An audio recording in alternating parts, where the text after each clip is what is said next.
Good morning from NYMER and from Zelvin Security. Thank you for being with us today for this important webinar. In the past year, as we know, the world has witnessed a serious escalation in cyber attacks.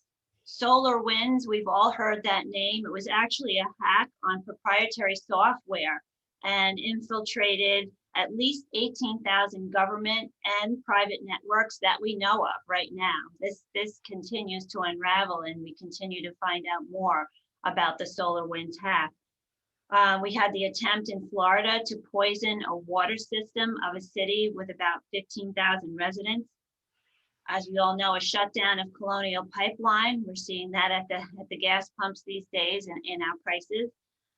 Some experts are still predicting that we haven't seen the worst yet, and it is yet to come. So we want to make sure that you're prepared as much as you can be in some proactive approaches instead of reactive. And I want to thank Jeff Atkinson and Lisa Atkinson from Zelvin Security today for being here. I'll tell you a little bit about Jeff. He started Zelvin Security about 19 years ago. He and his team of ethical hackers help businesses uncover vulnerabilities and reduce cyber risks. Jeff achieved a Bachelor of Science in Criminal Justice, Economic Crime Investigation, with a concentration of computer security in 1999 from Utica College of Syracuse University. He's an expert at conducting various types of ethical hacking engagements for large and small companies. Jeff works directly with every client and penetration testing engagement performed by Zelvin Security. He leads his team with the overall goal of getting to the root cause of security vulnerabilities, using proprietary methodologies and senior level penetration testing techniques. Zelvin Security provides custom solutions and cost-effective strategies. At the end of this presentation, his contact information will be made available for you. So if you have additional questions and questions that might be a little bit longer than a quick answer, you can certainly email Jeff with those questions. We are recording this webinar today, so if you know of some folks who would have liked to have attended, but they weren't available to attend, it will be available on the NYMER website. So thank you again, Jeff. I'm going to turn it over to you for this important webinar. Thank you so much again for being here. Well, thanks, Karen. Appreciate that introduction. Boy, it took about 90% of my talking points. No, I'm just kidding. All right. Good morning. As Karen has highlighted, she's given me quite the dossier on myself. Some things I didn't know about myself in there. No, I'm just kidding. Anyways, so Zelvin Security, what we target to do for our clients is to give them hope, right? The idea here is to help our clients in understanding what their vulnerabilities could be and how to defend against them or how to close them. Big part of doing so is understanding what is there. One of the things that we want to make sure that we tell everybody is that our goal is to be an advisor to you. We're not the individuals that go in and fix things. We're the individuals that help you understand what is there from a security risk perspective and how you could approach to fix them. So without much time here, I'm going to jump right into it. And we're going to jump right into what's our first slide here is essentially what is cybersecurity, right? So we can think about, a lot of people think about cybersecurity could be, hey, we do forensics, we do, we defend against attackers coming in. You can look at it from those different perspectives, but our side, and those would be what we call reactive. From our side, we look at it from a preventive. So we play the bad guy. Our role is, if you ever seen the movie Sneakers or movies of that sort, where we're actually actively trying to gain access. We are the hackers. We're the hackers that you can trust, if you will. With that said, is that we see a lot of things come down from the government. You see a lot of things come from criteria such as HIPAA or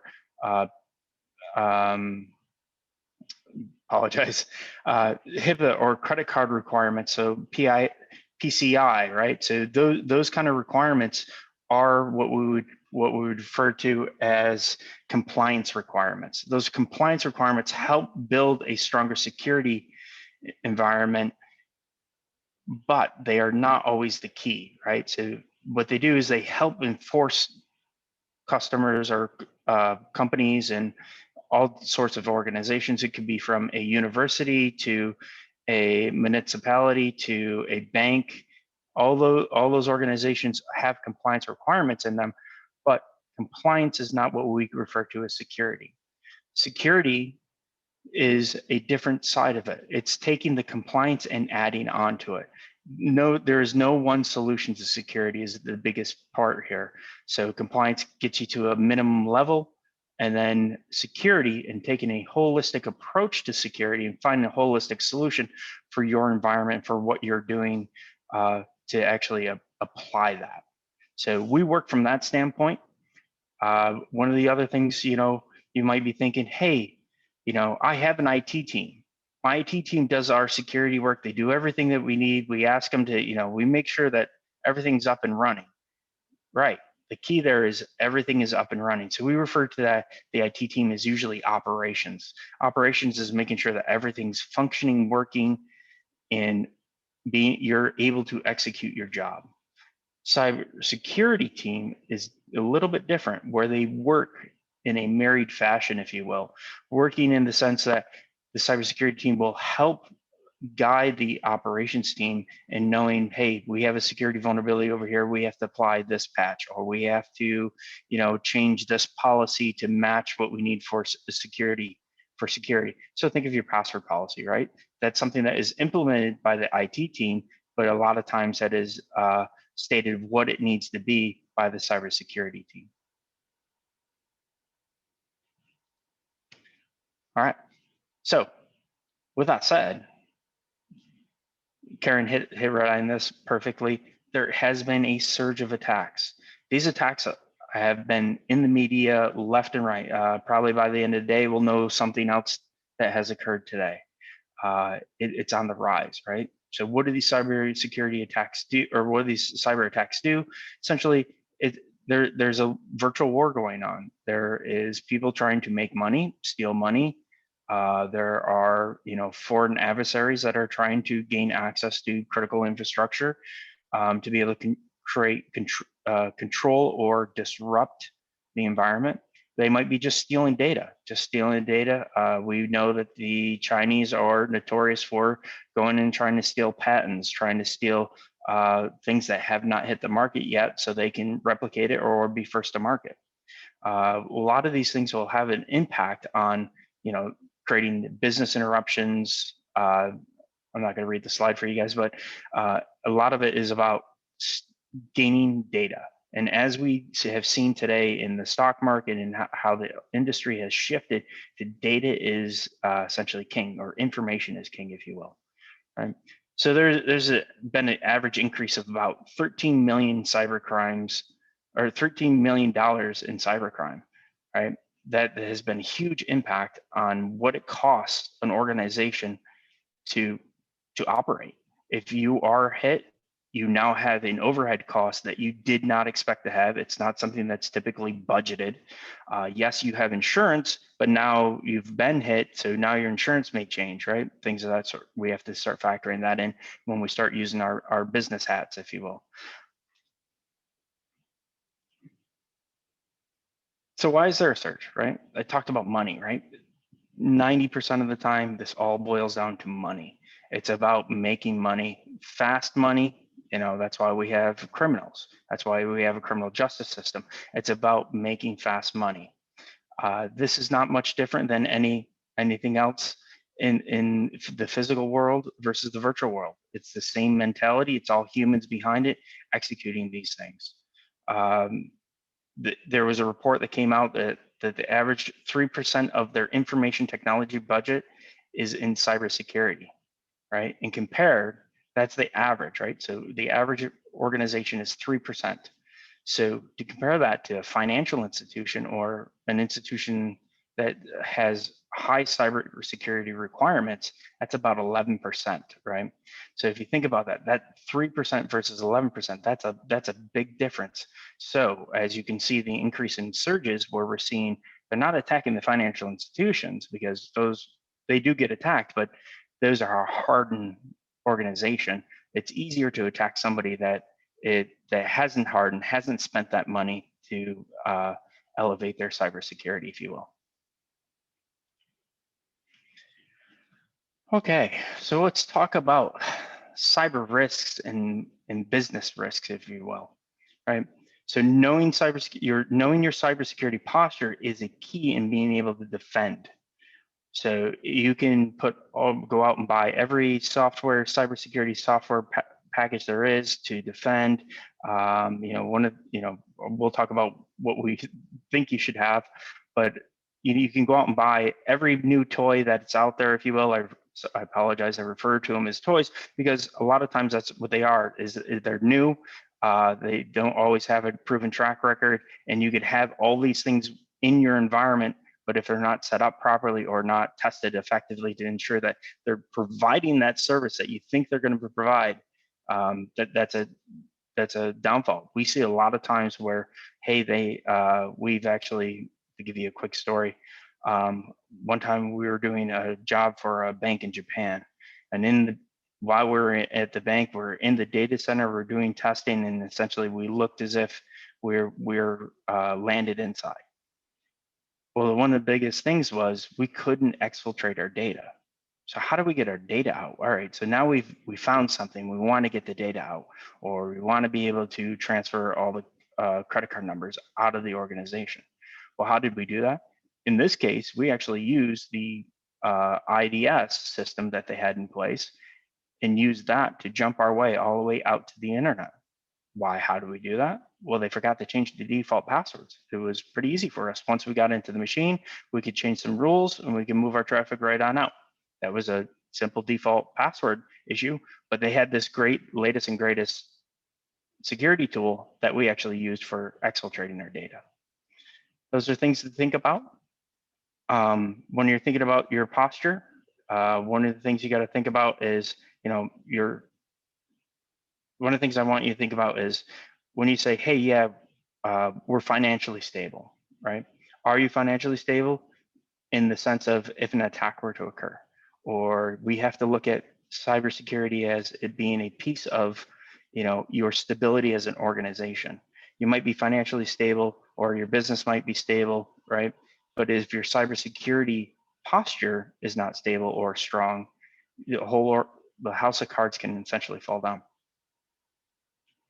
All right, so let me get into more of what I know way more about. So I should have given a disclaimer. I am a hacker. That's what I live and breathe. That's what I do every day in, day out. Obviously, Karen gave me pretty good introduction, and I do hold my hands in each of our projects. It takes many of us, many minds, make the environment stronger when we're trying to come up with ways to attack an environment. So let's talk about a little bit more about the anatomy of a cyber attack. So essentially, how do we do this? What's the attack look like? We're taking the same approach as an attacker in the wild would, right? So one of the things we got to go out and see, what can we find? What can we find about an organization? So that's where that open source intelligence comes in. What is publicly available, right? Who are the people that work there, right? That's another big play. Most people don't realize that one of the biggest hacking tools that there are is social engineering, which really doesn't involve any tools. It doesn't involve any technology tools. It involves a skill set of being able to convince somebody to do something for you. And then we work in, so okay, now we know who works there. We now have some ideas of where the environment is, what we're going to target, and then we go into actually attacking or doing the external network attack, if you will, testing the external network. Meaning, what can we find? Can we get through? Do we have to even be inside? Do we have to actually use a human to trick them? Is there some sort of vulnerability that we can exploit to gain entry to the internal network? From the internal network, right? Now we're in the network, we're going to kind of review what that means and what we can do from there. We're going to skip down through a couple of these. One of the things we have to keep in mind is that, every environment's different. So some environments might have wireless, some environments might be utilizing a cloud, some environments might have applications, things of that sort. Internet of Things is a big thing that we've been running into. All right, so here's a little diagram. This little diagram is to help us understand, visually what goes on. So we know, hey, there's the cloud. Okay, so that's the internet, and people come from the internet. And that communication comes from anywhere in the world, right? As soon as you touch the internet, anybody can reach out to you. So coming from the internet, we then typically run into a firewall. That firewall, it says yay or nay. Is the traffic allowed or is the traffic not allowed? With that said, as we come through, there are vulnerabilities in firewalls at times, right? Today's time, most things we usually see are pretty hardened, right? Having a good exterior perimeter is a good thing to do, and it's one of the things that we have been seeing. So that's very positive. With that said, though, sometimes there are organizations that are serving up their own material. And when I say serving up, that means maybe they have a web server, maybe they have an email service running, maybe they have a file share, or you have the ability to VPN in. Those are things from the external perspective we're going to go out and look and identify. So the idea is, okay, now we want to target what if we were to get inside, right? So there's many things here we can do.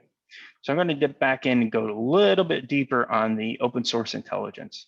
So there's a whole methodology out there. So this is a methodology that we use when we're going out and looking for open source intelligence on a organization.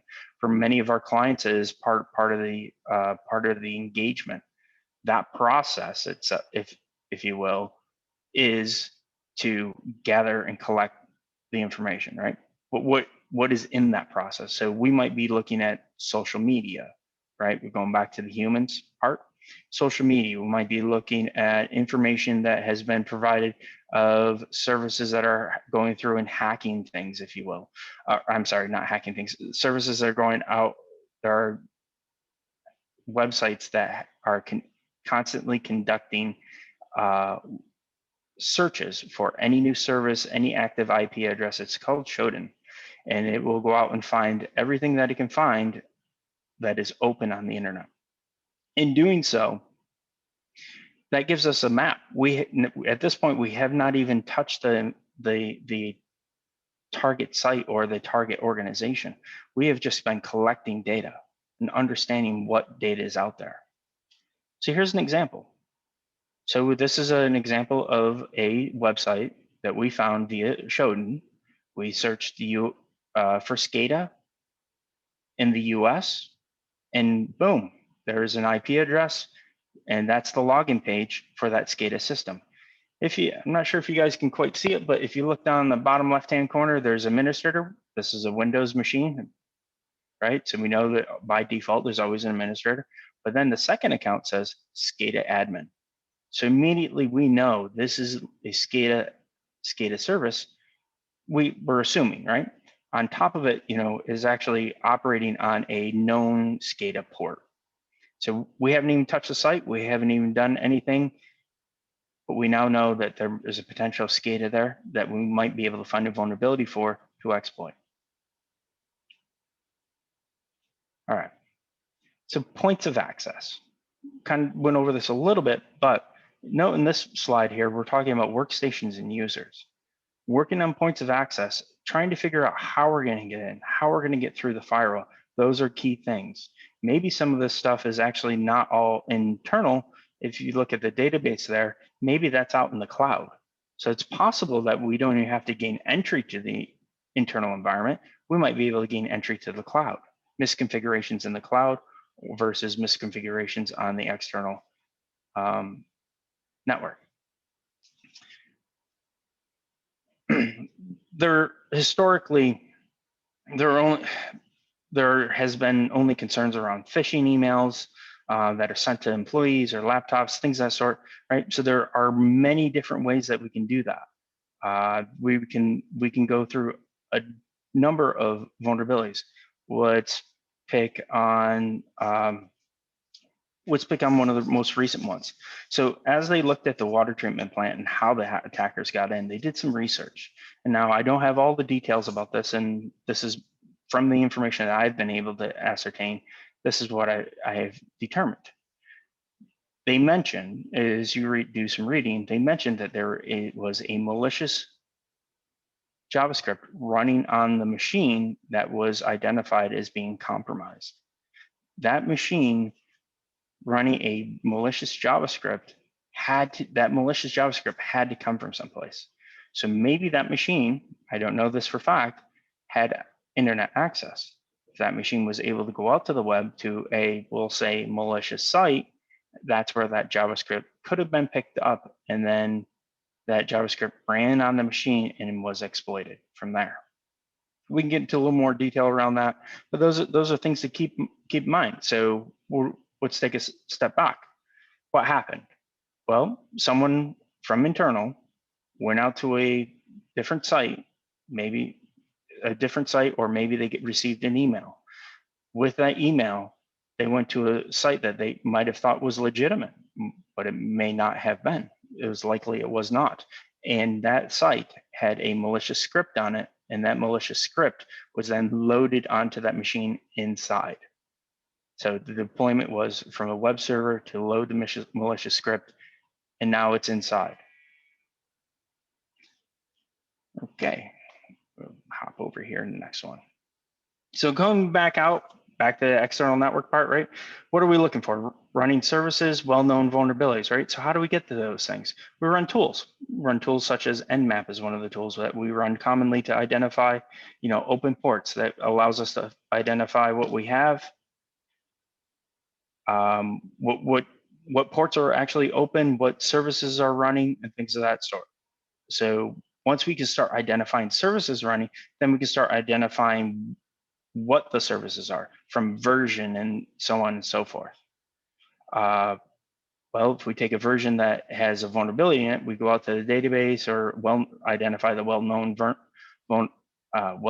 vulnerability that has been exposed on that version, and then we can utilize that as a way of getting in. A lot of times we see things like misconfigurations, right? So when we see things being misconfigured, or as I spoke about earlier, default passwords, or the rules were not set up properly. So the firewall might deny everything for for everything but DNS or but web service or things of that sort. Publicly served services. So this one example here, so we can see there's SSH running, we can see that there's a mail server running, and then there's also some sort of web service running on 443. From that information, we'd ascertain that, we pull that in, and we start gathering the more details. If the external network is not successful in gaining entry from a digital or technical perspective, that's where a lot of times we'll resort back to the social engineering. And what's that social engineering look like? It comes in many phases. So social engineering, such as phishing, which hopefully everybody's aware of, right? And knows what phishing looks like, how to spot a phishing email. I can go into a little detail there, but I'll run through this first. So phishing is one thing, but there's more to just phishing. So there's spear phishing. Spear phishing would be taking that open source intelligence that we collected and knowing that hey, so-and-so is an employee at that location. So we're going to specifically set up phishing emails for that individual. Those specific emails are targeted, built custom for that user. When they're built custom for that user, users are more apt to actually execute them. Taking spear phishing even a step further, and we refer to it as whaling. So when we run into engagements and they want to see if the CEO of an organization is doing, is being protected, whether it's through technology or just the CEO or some other higher executive, if you will. That is what we refer to as whaling. Targeting those individuals is where you're trying to get them to execute something on their machine. Because typically, in a lot of organizations that we have come across, targeting the president of an organization can gain you immediate access into the internal network. Recently, I guess it was a year ago or so, we literally did this. So we knew who the CEO was. We were engaged in doing a phishing campaign, but we specifically wrote an email to help them understand. With that, so we actually did get them to click on it, and we did get them to actually give us their email or their login credentials, and we were now able to log right into their network through their VPN and look just like that user. And then go figure, that individual happened to have full administrative access in the environment. All right, so let's speed it up a little bit here. So we have vishing. So vishing would be actually calling people, getting people to give you the information on the phone, or getting them to go to a website. There's a couple different cool tricks that we do there. You know, hey, can you get to this URL? Those are usually good ones to try. Pretexting. So pretexting is actually sending a text, right? So we can set up a text message. We get someone to say, hey, so you're going to see such and such come through, and then you follow up with a text, and that gives them an action to do. Quid pro quo, right? I'll do a campaign where you actually can provide, hey, we're giving out free pizzas. We just need you to go back through and fill out this form so you can get your pizza, right? Those are good examples. Scareware. So scareware is a form of ransomware that has no teeth to it, if you will. Being able to present a splash page to an individual and scare them into clicking on something.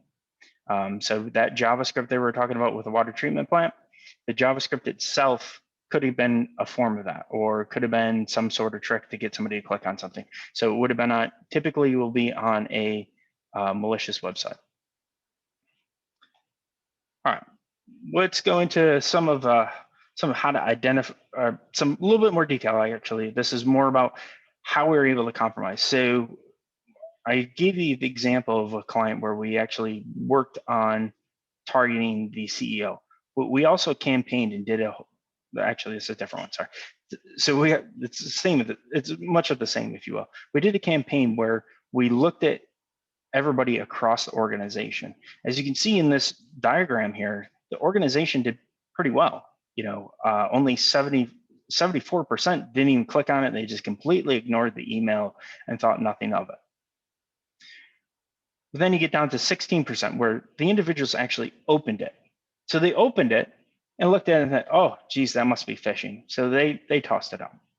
So now we got another 7% where they actually opened the page and clicked on our link. So they opened up our email, they saw that there was a link in it, and then they clicked on that link and went, oh, I don't know, not really sure if this is where I should be. And they stopped there. 3%, only 3% of this organization went through and opened the email, clicked on the link, and then in the link, we had a authentication page. So we asked them for their credentials. And 3%, in this case, it was only 5 individuals. They provided us their credentials, just gave them up. With those 5, we didn't need 5, we only needed 1. From there, we now had full VPN access into the network. Well, how did we get that VPN access, right? Well, open source intelligence or doing port scanning, we identified that there's a VPN. We literally copied the VPN sign-in page, and that's what we presented to them in this email. It looked legit, but it was incorrect. It was a different site. So why was that an issue? So a user gave up their username and they gave up their password. Is that a big deal? Well, if you don't have multi-factor, it is a very big deal, right? So if your VPN only requires a username and password, someone that came through, and a user potentially clicked on something or a user actually went to the website and they thought they're logging into the actual VPN, or they're logging into a new VPN, some sort of, hey, we're upgrading the security. We're going to use, we're going to use this form now. And an individual put their credentials in there. That information was what we obtained to gain full entry to this organization, which then led to us actually being able to do more. And we'll get to what next in a second. But no, the VPN, if you're going to allow VPN access into your network, it needs to have multi-factor. It's a small expense versus losing a password. Passwords get reused, passwords get lost, compromised. We'll talk about password policies and those sorts in a little bit here, but keep in mind, you want to build your organization from an external perspective is if every password was stolen, could somebody get in from the outside? Multi-factor will help reduce that risk. All right, now we obtain access, right? So we got a user to click on a page or give us their credentials. We now have their credentials. There's no firewall. We don't have to worry about that. We're coming in the VPN. Now what can we do? There's a lot of things in the network. So now we got to figure out what are we going to target? As an attacker, that's one of the hardest things to do when you first land into an environment, unless you already know. So open source intelligence helps us understand what the organization is, what the organization does. If it were a financial institution, we're going to try to look for money, right? Or we're going to look for personal information, PII, or health organization, right? So we look at it from those perspectives. What is the target? What are we going to obtain? And what can we gain? Now we're inside. Now we're going to look for more vulnerabilities. From there, if you're looking at it from a ransomware attack, right? It's about obtaining control of each of these machines so you can load software on them. Loading the software now allows us to actually have control of each of these machines so we can actually execute our ransomware and lock everything out and encrypt it. So the internal infrastructure, network infrastructure. So we look at the internal network, there's many layers to it, right? So you have we're going to look at the network architecture. How's it designed? Is it segregated? Is there things when I land in the network, I figure out what I can touch? Are there things I can't touch from the VPN network? Things of that sort. So you have to start looking at it as like, all right, I can get where? That's part of your architecture. Are there network shares? I can't tell you how many times we find network shares that always have sensitive data in them.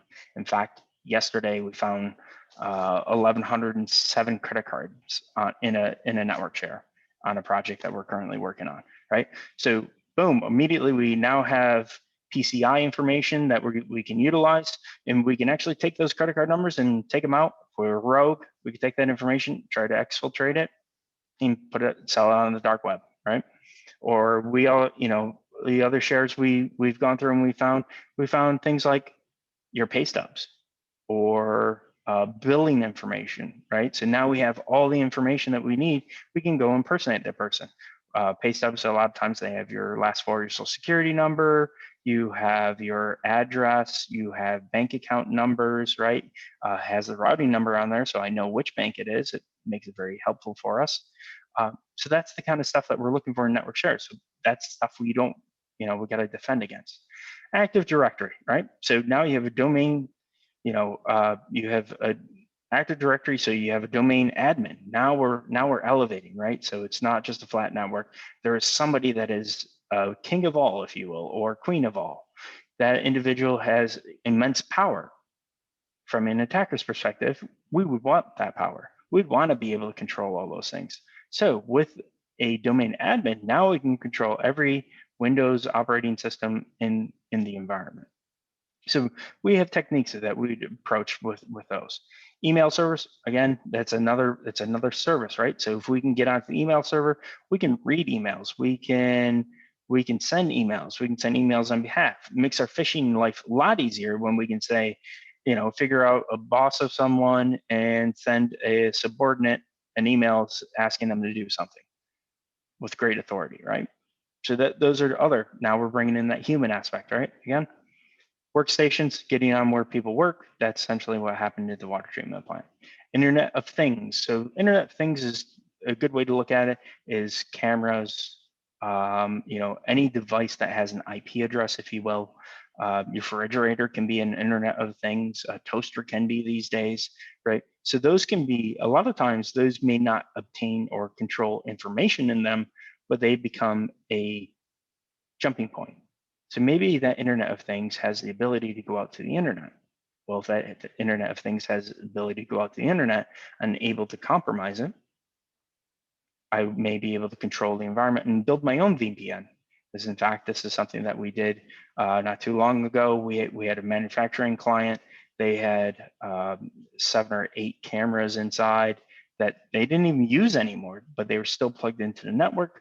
We found them. There were vulnerabilities in them. We were able to execute code on those cameras, and then that could become our jumping point.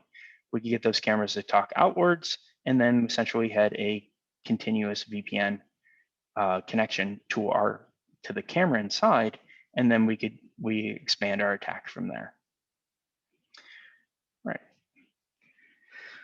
I touched on this a little bit already, but password compromise, right? So we talked about domain admin or being able to obtain domain admin. There are flaws in Windows, and these are things that we know about. There's always been flaws, and there always will be flaws, and technology moves fast. Moving fast, a lot of times, we create little gaps here and there. There's a lot of security researchers out there, and that's what those guys do. They find these gaps. They look for these gaps in software. In this instance, where a password, we were able to obtain the hash file. So we were able to pull off the hash file from the domain, from the Active Directory. When we're able to do that, the passwords, there's no passwords. You can't read the passwords. They're all hashed, if you will. They're technically not encrypted, so they're hashed. Well, when they're hashed, we have the ability to go and try to crack them. With that ability, we went through and we actually executed. This is literally from a test that we did. So when we cracked those passwords in 60 minutes, just think in 60 minutes, we're able to crack 72% of their passwords. So every user, 72% of all users, we crack their password within an hour. So there's roughly 5,000 users, 72% of those 5,000 users, we had that kind of access at that point. Now, there's 1,000+ users there that we were not able to crack, and their passwords are strong. Okay, but because of the immense amount of access that we had, we went through and reviewed this. Why was this?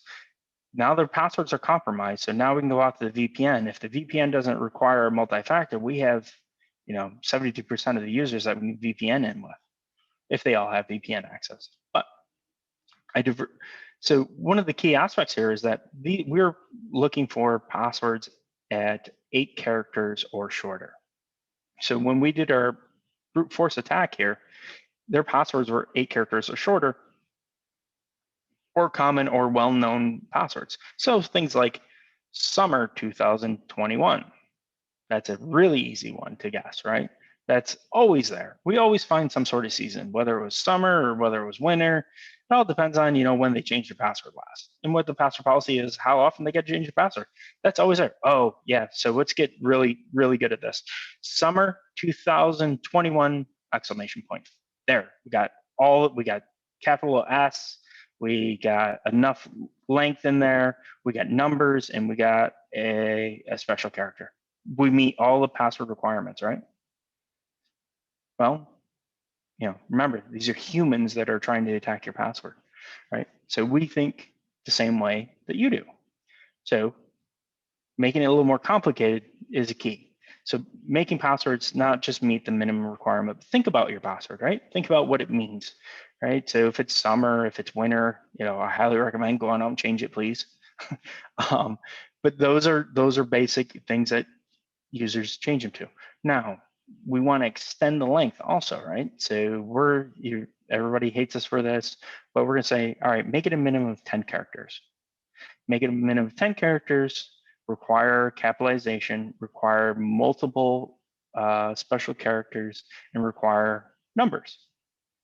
Well, we want to try to stay away from words, right? So words are easy. 4-letter words and 5-letter words are usually pretty common. And that's how in this case, we cracked a lot of those passwords. So we know that's the common. So we built a little algorithm, if you will, and work through that process. So as you work for yourself, work with yourself in trying to create a password, think about making your password stronger than that. Think of, hey, summer, wow, that's pretty easy to guess, right? So think about, if you were an attacker, could you come up with that idea? Could you come up with your password? Okay, enough. All right, so let's talk about SCADA. So SCADA is really cool.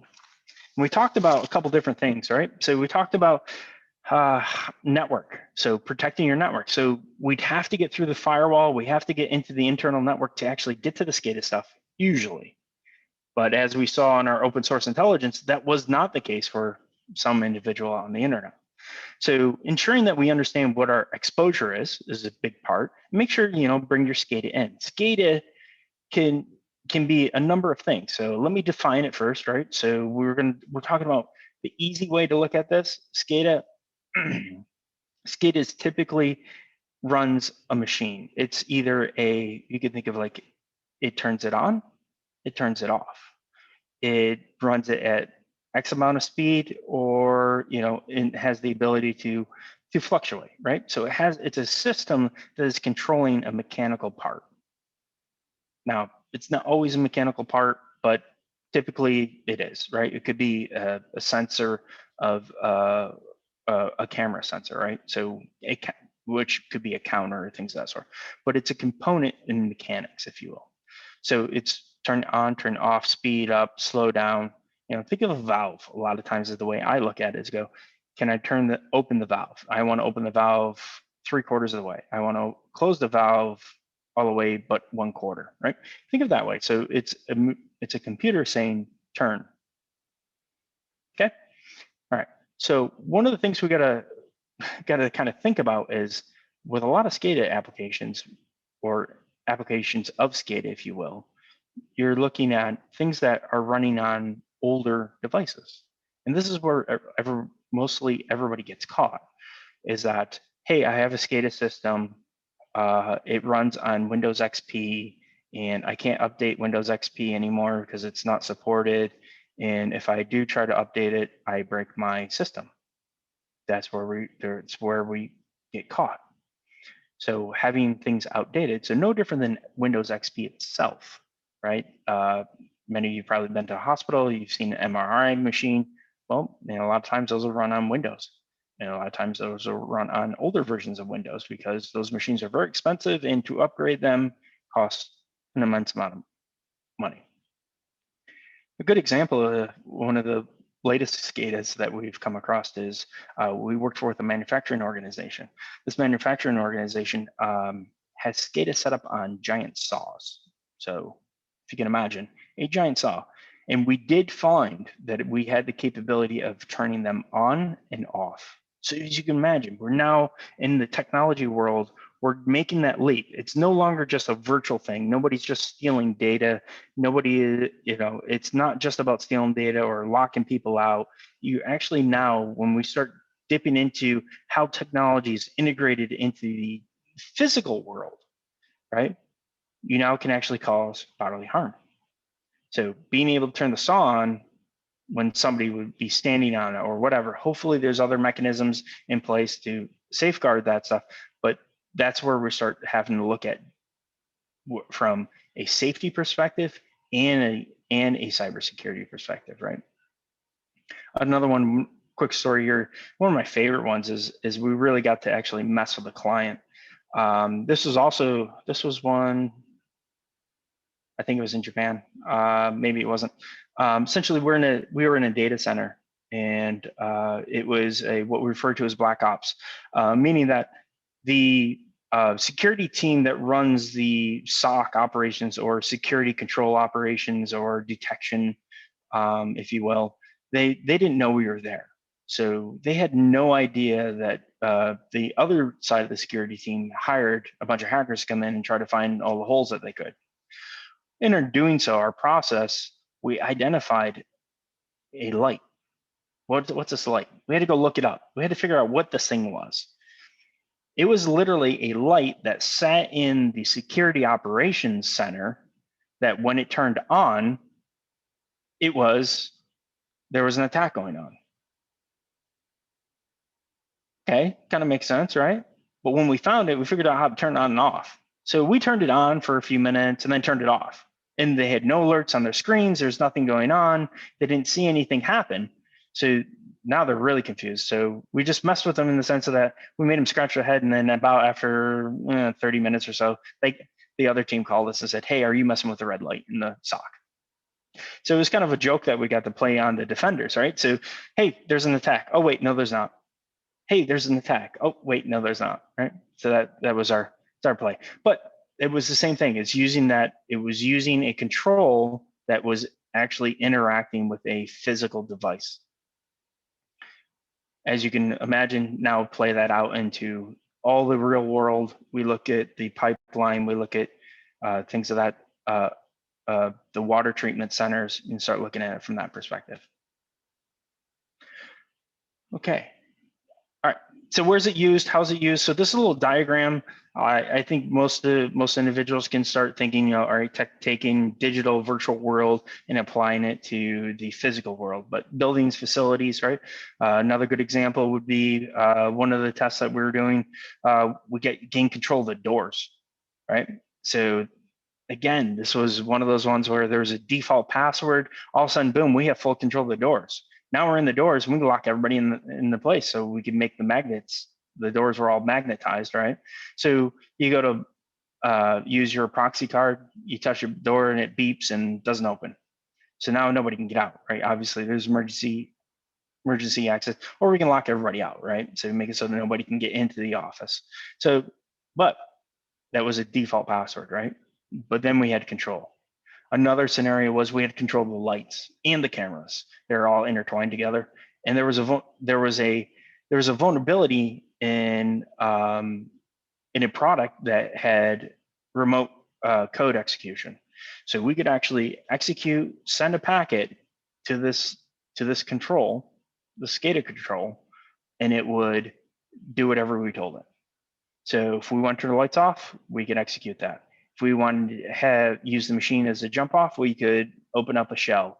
We could, anything you can think of from your imagination. So we had those abilities. So as you can see, power, manufacturing, mass transit, traffic signals, that's a big one, right? So what if we turn off the lights green? We've seen that in movies. Those are factors that we want to ensure that we're protecting.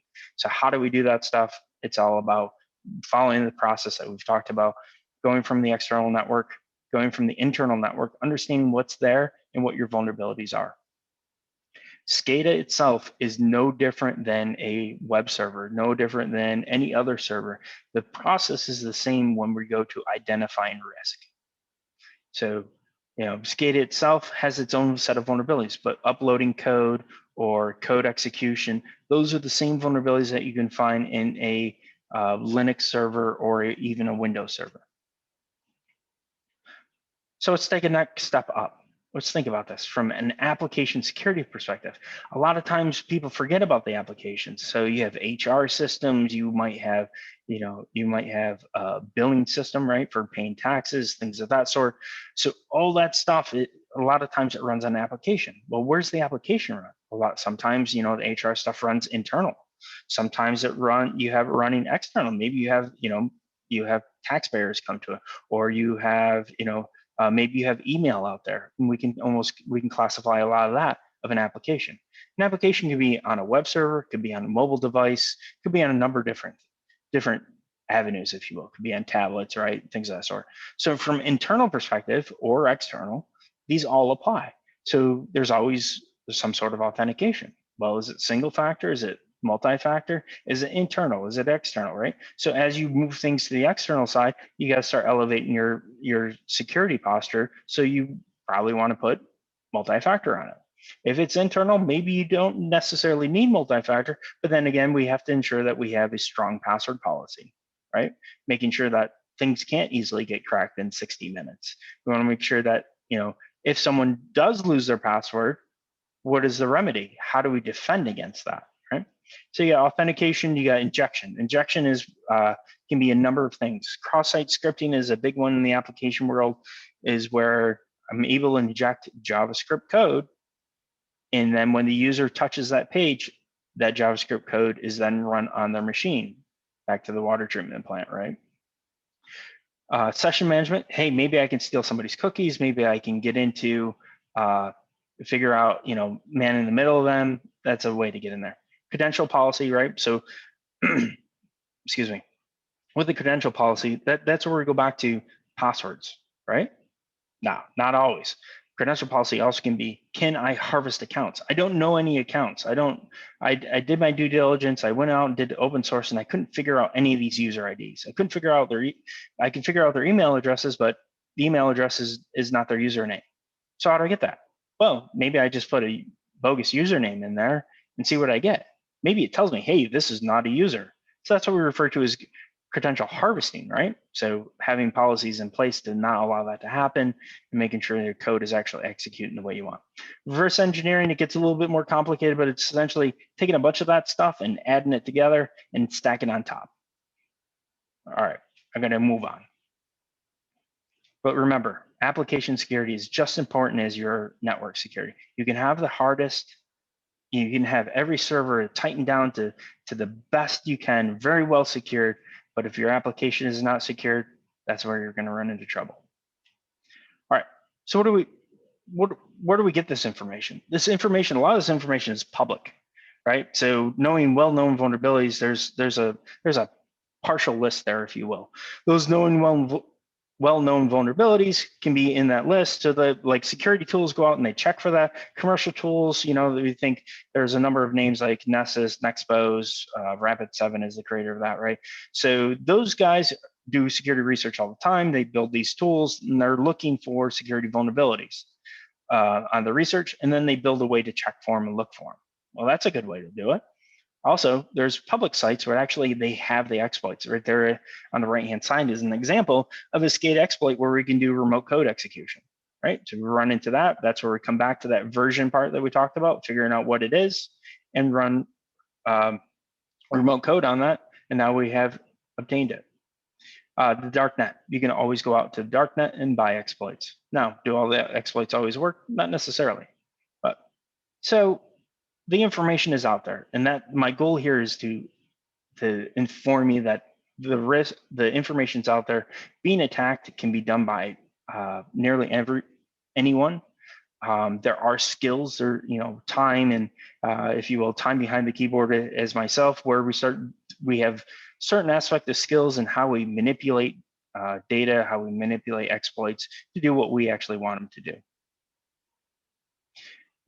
One of the other parts of that I'll mention is that research is ongoing, kind of mentioned a little bit earlier. So you got corporations doing it, you have individuals doing it, you have individuals on the darknet looking for exploits so they can sell them. Again, coming back to the money.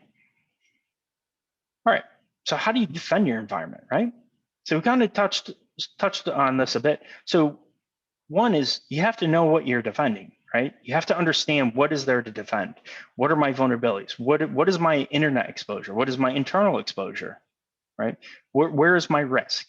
So developing a plan and prioritizing that plan is something that that's our goal. Our role is to help you understand where your risks are and help you build a plan to mitigate those risks. So prioritize, right? So hey, there's a remote code executable that we identified. That would be one of the first things we want to fix, because that's a perfect ransomware scenario where somebody can execute code.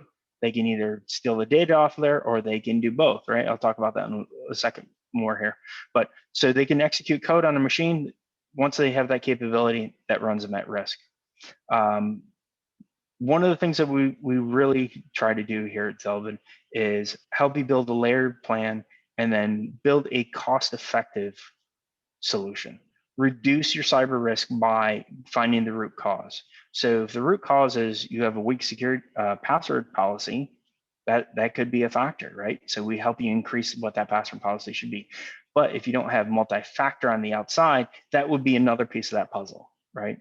So you could have the strongest passwords and not have multi-factor on the outside. That is a solution, but if you adding multi-factor increases your level. Maybe we run into a scenario where you have a lot of machines that have not been updated, right? That's something that we commonly find. So the remote code exposure could be a lack of an update. There's a patch for it, it just hasn't been applied. Maybe we see those instances throughout the environment, and we can boil it down to the simple thing is, let's do an update. Let's make sure we got everything, all the operating systems up to date. So part of that's where we wear our hacker hat and our business hat. So the bigger swaths that we can take, the cheaper ways to do it, that's that hacker and business hat, if you will. So that when we write our reports, that's important to us. We want to explain and articulate how to do that. Remember, attackers, a lot of times they're optimistic, right? Opportunist, tongue-tied.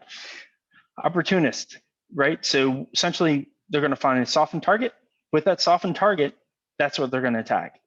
Like I mentioned earlier, they're not hitting the banks as hard as they used to, right? It's much easier to go to a smaller organization and lock them out, install ransomware, and then hold them up for, until they get paid. It's much cheaper and it's much easier to do that way. One of the key aspects is that we feel it's very important also is that when a ransomware attack occurs, they're usually within the environment for 100 days. So there's a couple different pieces of that, right? So the attacker obtained access and they've been there for about 100 days before they actually execute the ransom itself. So now they know all about the data. They've probably exfiltrated the data at that point that may be of value so that they can sell it on the dark web. Now they hold you up for ransom so you don't have access to your information. You can't even see what they've done or what they may have done. All right, so let's think about the next steps here. So we've talked a lot about how we do these attacks, what it really means, how do you get into an environment and things of that sort. Teach users how to spot phishing emails. Obviously, that's a big piece of it. Patch management, we talked about that, right? Backups are important. So if you were to get hit by ransomware, you want to ensure that you have the ability to delete everything and bring it back up. One of the things that you need to ensure you do is practice that. If you have an organization that has a backup system, make sure you actually do execute the backup. Limit RDP. RDP can be in remote desktop, right? So don't have that exposed to the internet. Make sure you're using VPN. And if you do have it inside, ensure that it's limited to special users. Utilize multi-factor. We've hit on that quite a bit. Segmentation, right? So split off whatever doesn't need to be on the main network. That's the concept there. Restrict internal and external network access, right? So make sure you can't just exfiltrate all the data out and make it hard to do that, right? So we don't want to be able to push data right out to the internet. Hold vendors accountable. This is very important, especially in the application side. So if you buy a software, say you buy 911 software, where did the software come from? Figure out who is developing it. Is it being developed in China? Is there a risk there? Is it being developed in the US? Is there a risk there? What's your support look like? Has it been tested? If it hasn't been tested, negotiate with them. Use that as leverage of like, hey, what's your security? Well, when they don't have answers or you really need to push them, so we've been brought in for this, like, hey, when did you test? When did you do this? How do you do it? We actually do work with a client that's a large financial institution here in the US. We do DSOPs work. And that DSOPs means is that every time they change the code in their online banking applications or any of their applications, they go through and they have individuals like myself come through and actually test it before it goes to production, right? That's one of the things that you would ask there. utilize a least privilege approach, right? So I think that makes a lot of sense. And that don't give out admin. You know, there should be like 2 admins in an organization, and that's it. You know, hire a cybersecurity team, right? To test your readiness. One, you could look at it from, you know, can you defend against it? Can you detect it? And what your risks are. And then on top of all this is have an intrusion detection system or an intrusion prevention system, ensuring that you, not just on the outside, a lot of times people point all that to the outside, you want to actually bring that in and have it on the inside. And that's where if someone got inside, you want to be alerted about the inside. You're going to have attacks occurring outside all the time. Your firewall is going to do a good job in identifying those attacks. I recommend spending some of that money for detection inside, not just outside. All right. Oh, I forgot. I apologize. I forgot I had this last one. The American Rescue Act, right? We're over time. Do you want to switch right to questions? Yeah. Okay. Let's do that. So American Rescue Act is out there. I'm not a lawyer. I'm not an attorney. You feel free to go out and read it. And a lot of this stuff is about education and recourse, right? So response, if you will. So any questions? We have questions someplace? Yes, we do. All right. A couple of the questions. So the audience would like your thoughts on municipalities who put email addresses out there and recommendations for getting spam hits on the same. Okay, well, so there's a couple different ways to do this. So I might need a little bit more clarification, but. Well, I think you talked a little bit about account harvesting and being able to take that information from open source intelligence and using that against the municipality if the information is out there on the web. Yes, yes. So there are other pieces of that puzzle, right? So when we look at, you know, your email is going to be out there, you have to assume your email address is public information. So as I mentioned kind of back earlier, is that, you know, logging into the VPN, if it wasn't an email address, I wouldn't necessarily know what the user ID was, right? So mixing that up, making it a user ID separate from an email address is a great thing to do, even though that could be exposed too. In addition to that, though, ensuring that you have good spam filters, right? So when I say spam filters, you know, whatever you're using for a email service, you have to enable all the spam filters, if you will. I, in fact, am one of those individuals that have probably tightened my spam filter down just a bit too much, where I get things sent to my junk box, right? But it's a normal occasion for me, and I have no problem going to my junk email and perusing through it during the day, once a day, and ensuring that, hey, whatever whatever went into that mailbox, I'm then going to pull it out because it's a name I know and it's something that I expect. I don't go through clicking on every junk email. It's just looking for things I know. I expect certain things. I hope that hits it. Okay, I'm going to give permission to Robert Tibbetts to speak. He's raised his hand. Okay. Hi, Roger. You're on mute.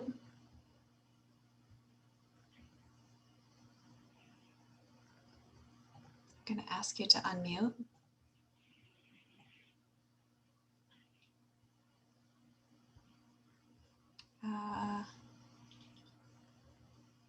I don't know how to unmute him. Doesn't look like I have the permission to do so. Roger, just ask your question in the chat if you don't mind, or send an email afterwards if that's easier. One of the other questions is the PowerPoint available? Yes, the recording will be made available after this program, and we can also send out copies of the program, the PowerPoint as well. Any other questions? I will say this is much harder to do without crowd interaction. It is. Okay. All right. I think that wraps up today's program. We'd like to thank everybody for your time and attendance and We'd like to thank NYMER for putting this program on. Please don't hesitate to reach out to us if you have questions. I know Karen Buckley is a great resource. We're happy to be a resource as well. Looking for an ethical hacker is not something that you would typically do by a Google search. So if you'd like recommendations, I know NYMER would be happy to point you in the right direction. Without further ado, I'll pass it back to you, Karen. Okay, well, thank you everybody for attending today. Thank you to Zelvin, to Jeff and Lisa for all they did to prepare for this webinar.